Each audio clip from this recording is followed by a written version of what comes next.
As we mentioned, the sweeping changes recommended in the coalition's report could have a major impact on education in Michigan. In fact, the report is titled "The Road to Excellence for Troubled Michigan Schools Begins in Detroit." All right, so obviously, guys, this is a statewide issue in terms of education, and John touched on that a little bit. Nolan, I'm going to start with you and say, were there any surprises for you coming out of this report, or disappointments for you? Well, I mean, I think it's my disappointment is that it's too heavily weighted to saving the Detroit public schools, and I think that's a lost cause. I think we've been trying to save these schools for 20 years or more. The state has done all sorts of different plans and all sorts of different things to save these schools. I don't think as an institution the resources are there to save them. I would have preferred a more radical approach, a more innovative, sweeping approach, perhaps a New Orleans model to charter all schools. I think the potential here for politics to really get in the way of true school choice in Detroit is enormous now if this plan were to be adopted. I think there are some things in there, the transportation piece particularly is essential, and I think if they could do that, it would actually allow kids to get to better schools, or more kids to get to better schools.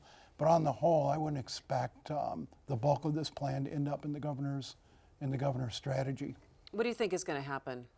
I'm not sure. I think it's a decent plan. I mean, I disagree with Nolan about the public schools and the charter schools. We have 56,000 kids exercising choice today, and for the most part, they aren't getting a better education. I mean, choice has failed us.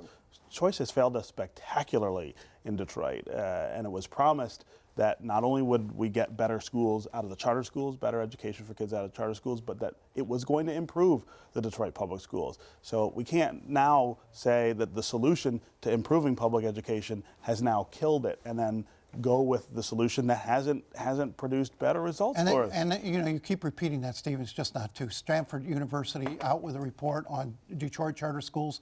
Kids in Detroit charter schools gaining 3 months progress every year compared to their counterparts in the Detroit public schools. That is a lot more progress. It's not a lot more. Most schools are performing better in math and reading. Most kids in charters are 35 and 40% better, Steve. All right. That's a Stanford report. Those aren't marginal. A Stanford report is full of a lot of really problematic analyses too, and other reports have shown that the progress is just not that different.